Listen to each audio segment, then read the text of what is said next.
Students, last લેક્ચરમાં આપણે આ પોઈન્ટ સુધી I is equal to mx del x સુધી આપણે જોયું હતું. So now current in the adjacent loop that is x y z plus lz એટલે એડજસન્ટ લૂપ વિચ મીન્સ આપણે પહેલાં આ લૂપની વાત કરતા હતા, હવે આપણે આ લૂપની વાત કરીએ. તો આ લૂપમાં કરંટ કેટલો રહેશે? ધીસ લૂપ, આ લૂપમાં કરંટ I છે, આ લૂપમાં કરંટ I ડેશ કેટલો હશે?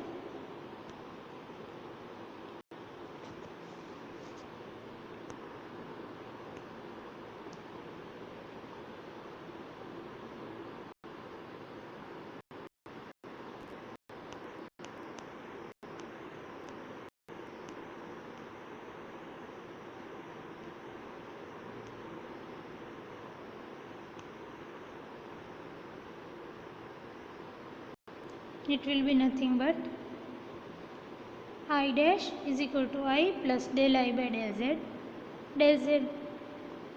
તો હવે I dash minus I એટલે વચ્ચે જે ઇન્ટરફેસ છે એમાં current I dash minus I will be del I by del z into del z. હવે I is equal to mx del x છે, તો I ની જગ્યાએ આ del I by del z છે, del I by del z. હવે આ I is nothing but mx del x, એને હું આ રીતે લખી શકું del mx by del z delta z. તો આની જગ્યાએ હું del mx by del z delta x લખી નાખું ને આ delta z પણ તો એમને એમ રહેશે. તો I dash minus I will be nothing but del by del z of mx into del x del z. So current in y direction due to loop in yz plane, yz plane ના કારણે આ જે yz plane મેં બતાડ્યો હતો એના કારણે y ડાયરેક્શનમાં current કેટલો હશે? del mx del by del z of mx into del x del z. હવે તમને ટેક્સ્ટ બુકમાં છે ને આ ડાયરેક્ટલી આપેલું છે કે similarly current in Y direction due to yz plane is this much. આ જે સ્ટેપ્સ છે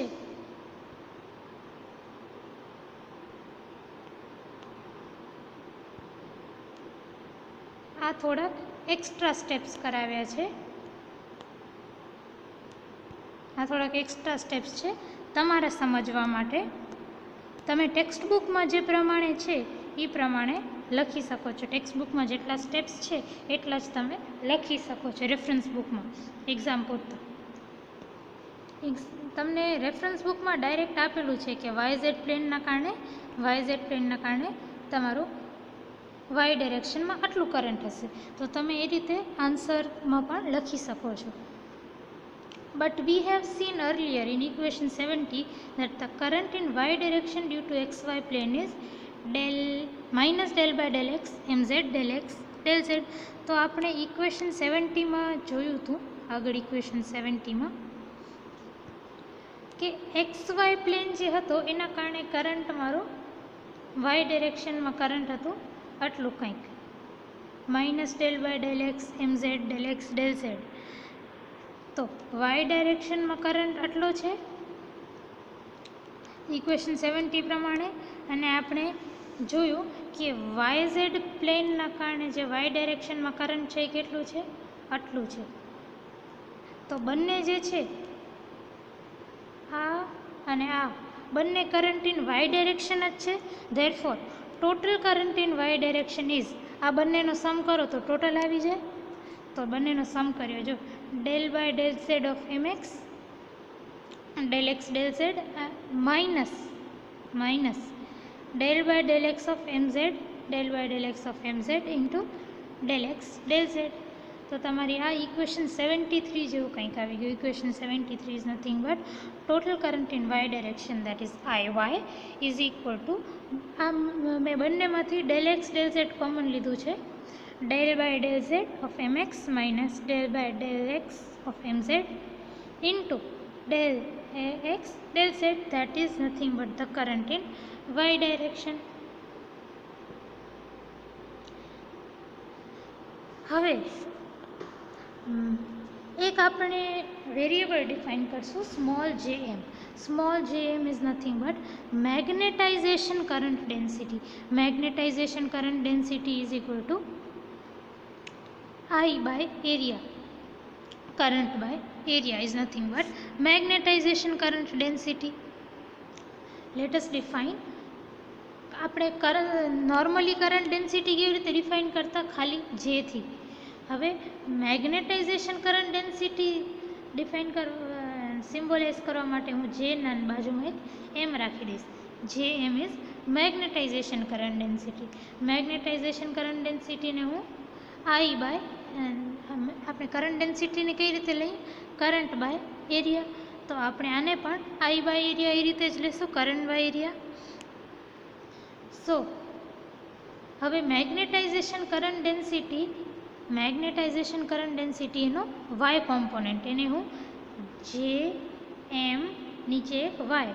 સો મેગ્નેટાઇઝેશન કરંટ ડેન્સિટીનું y component J M y is equal two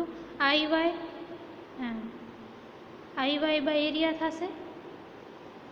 કરંટનો વાય કોમ્પોનન્ટ બાય એરિયા, અને એરિયા કેટલો છે આપણો? આ del x into del z. તો I વાય ઇન્ટુ આવું કંઈક આવી જશે, I y into del x del z. તો હવે હેન્સ ફ્રોમ ઇક્વેશન 73 માંથી આ ટર્મ્સ જે છે ને એને અહીંયા લઈ આવો. ડેલ એક્સ ડેલ વાય આ રીતે નીચે લઈ આવો. તો તમારું I by del x del y is equal to del by del z mx minus del by del x mz થઈ જશે. તો એ જ વસ્તુ અહીં લખી છે ફ્રોમ ઇક્વેશન 73. આને તમે અહીંયા નીચે લઈ આવો.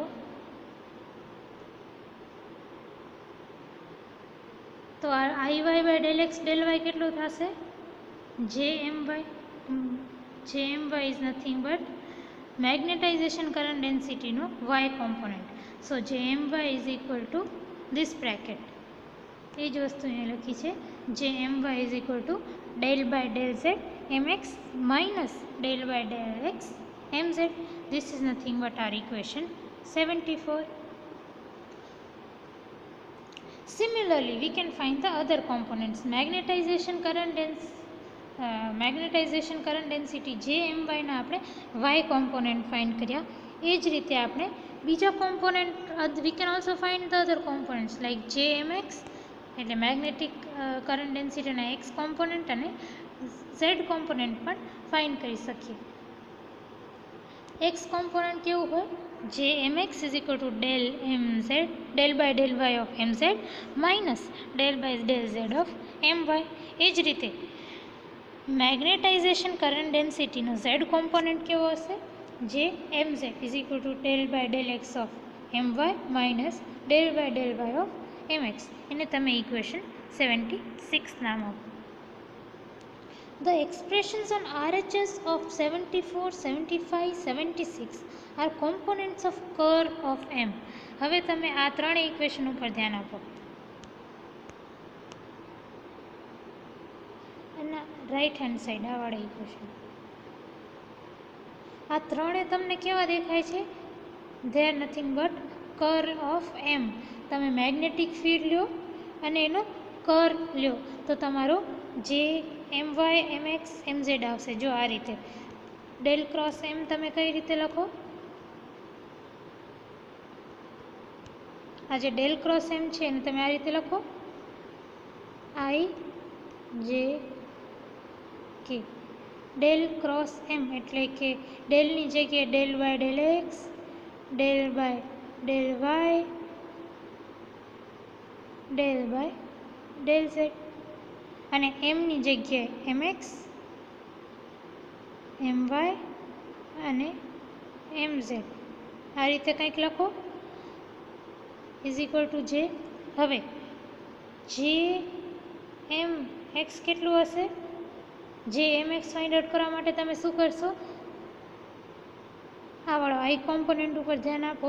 તો તમે જ્યારે આ કરો ત્યારે સોલ્વ કરો ત્યારે આઈ કોમ્પોનન્ટ કેવો હોય, તમે આને આ બેને નિગ્લેક્ટ કરો, ડેલ બાય ઇન્ટુ આ del by into M Z, del by into M Z minus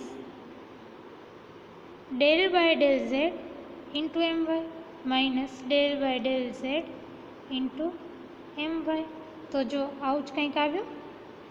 એ જ રીતે તમે જે એમ વાય ફાઇન્ડ આઉટ કરવા માટે આવડા ટર્મને કરો તો આવું કંઈક આવશે, જે એમ ઝેડ માટે આવડા ટર્મ કરશો તો આવું કંઈક આવશે. તો એ જાતે તમે કરીને જોશો તો તમને દેખાશે કે J M is equal to del cross M. એટલે કે magnetization current density is curl of magnetization. J M is equal to del cross M. Equation 77. Now we go up to article 4.16 magnetic field vector. What is magnetic field vector? If medium is electrically conducting and also magnetizable, there will be both real current density J and magnetization current density Jm. હવે અગર આપણું medium electrically conducting પણ છે એટલે તો કંઈક current પણ flow થાય છે, અને મેગ્નેટાઇઝેબલ પણ છે એટલે એ મીડિયમને તમે મેગ્નેટાઇઝ પણ કરી શકો છો. મેગ્નેટિક ફિલ્ડ ઇન્ડ્યુસ કરો તો મેગ્નેટિક ડાયપોલ્સ જેની અંદર છે અલાઇન થઈ જાય, ત્યારે એ મટીરિયલને મેગ્નેટાઇઝડ કહેવાય. બરાબર. તો હવે મારું મીડિયમ કેવું છે, એ એવું છે કે એ ઇલેક્ટ્રિકલી કન્ડક્ટિંગ પણ છે, કંઈક કરંટ પણ ફ્લો થાય છે. કરંટ આઈ ફ્લો થતો હોય એનો મતલબ કંઈક કરંટ ડેન્સિટી જે પણ હોય, કરંટ ડેન્સિટી જે પણ હશે real current density. And also magnetizable, એ મીડિયમને તમે મેગ્નેટાઇઝ પણ કરી શકો છો. તો એનું કંઈક મેગ્નેટાઇઝડ કરંટ ડેન્સિટી જે એમ પણ હશે, ઉપર જે રીતે જોયું તો એ જ વસ્તુ લખેલી છે. There will be present both real current density J and magnetization current density J એમ. બંને વસ્તુ હશે. હવે બંને વસ્તુ છે જે અને જે એમ, તો both must be taken into account. એટલે કે બંનેને મને ધ્યાનમાં રાખવું પડશે, જે અને જે એમને.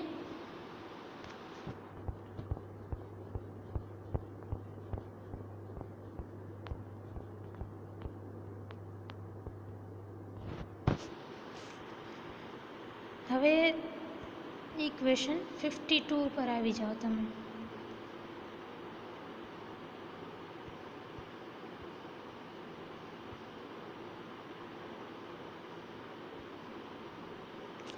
જો હવે સેકન્ડ લો ઓફ મેગ્નેટોસ્ટેટિક્સ ઉપર ધ્યાન આપો. Del cross B is equal to mu naught J, second law of magnetostatics. હવે આપણે ખબર પડી કે ખાલી જે નથી, જે સાથે જે એમ પણ છે. તો હું શું કરીશ, જે પ્લસ જે એમ આવું કંઈક કરી નાખીશ. પહેલાં મેગ્નેટાઇઝેશન કરંટ ડેન્સિટી જે એમ આપણે કન્સિડર નહોતા કરતા. હવે આપણા પાસે કરંટ ડેન્સિટી બે પ્રકારની છે, એક તો real current density J and magnetization current density J M. તો del cross B is equal to mu naught J plus J M. This is nothing but what you are going to take now.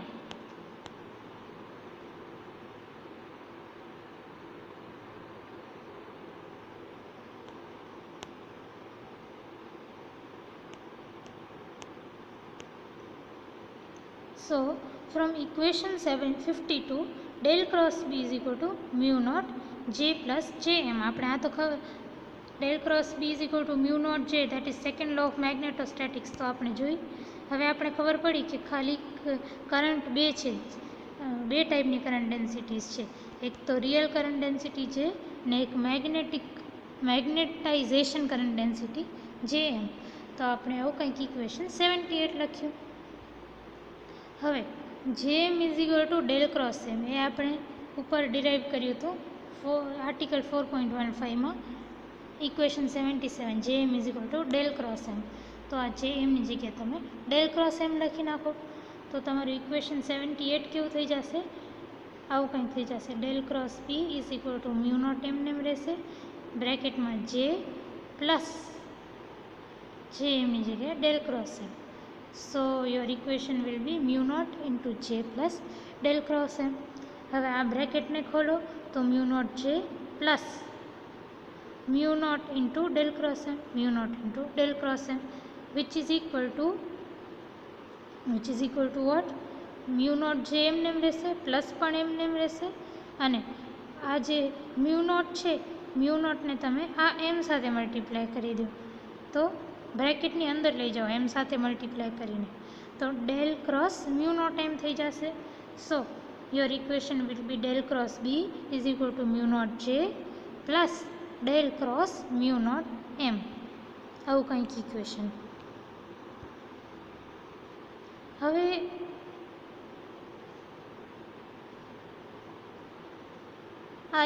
આ બંને equation ઉપર ધ્યાન આપો. આ બંનેમાં del cross something છે, તો આને છે ને તમે આ બાજુ લઈ આવો, આ બાજુ લઈ આવો, તો આવું કંઈક થશે. Del cross B minus del cross mu naught M is equal to mu naught J, આવું કંઈક થશે. હવે આ બંનેમાં જો તો ડેલ ક્રોસ છે, તો હું ડેલ ક્રોસને કોમન લઈ લઉં તો શું થઈ જશે? ડેલ ક્રોસને કોમન લઈ લઉં તો શું થઈ જશે? B minus mu naught M, B minus mu naught M is equal to આ મ્યુ નોટ જે તો એમને એમ રહેશે. So del cross B minus mu naught M is equal to mu naught J. Del cross B minus mu naught M is equal to mu naught J. Now let us introduce a new vector h defined by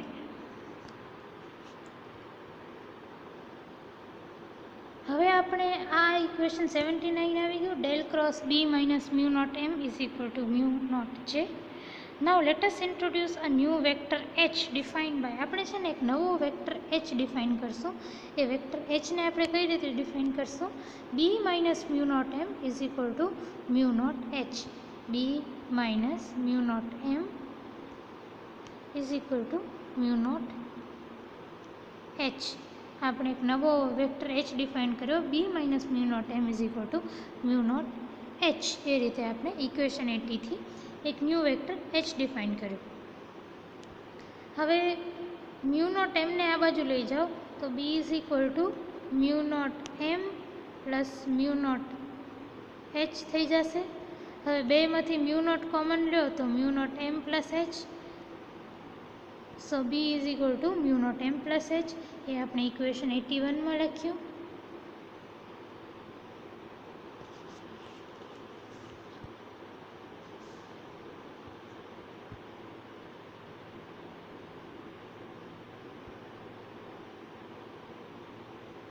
હવે equation 79 જો, equation 79 જો del cross B minus mu naught M is equal to mu naught J, એને તમે પહેલાં લખો. Equation 79ને ફરીથી લખો અને જુઓ કે બી માઇનસ મ્યુ ક્રોસ એમની જગ્યાએ હું મ્યુ નોટ એચ લખી શકું, તો આની જગ્યાએ મેં મ્યુ નોટ એચ લખ્યું. તો ઇક્વેશન કેવી બની તમારી? Del cross mu naught H is equal to mu naught જે. હવે આ ડેલ ક્રોસ મ્યુ નોટ એચને હું આ રીતે લખી શકું. મ્યુ નોટને બારે લઈ આવ્યો તો mu naught into del cross H. તો mu naught is equal to del cross H. અને આ mu naught del cross mu naught H is equal to mu naught J તો છે જ. જો ડેલ ક્રોસ મ્યુ નોટ એચમાં mu નોટને હું બારે લઈ આવું તો mu naught into del cross H થઈ જશે. હા, મ્યુ નોટ ઇન્ટુ ડેલ, આની જગ્યાએ મ્યુ નોટ બારે લઈ આવું, mu naught into del cross H.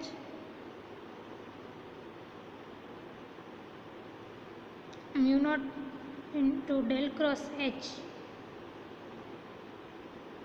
આની જગ્યાએ એવું લખી શકું. અને અહીંયા મ્યુ નોટ જે તો છે જ, આ મ્યુ નોટ અને આ મ્યુ નોટ કેન્સલ થઈ જાય તો del cross H is equal to J. Del cross H is equal to J is our equation 82. Del cross H is equal to જે.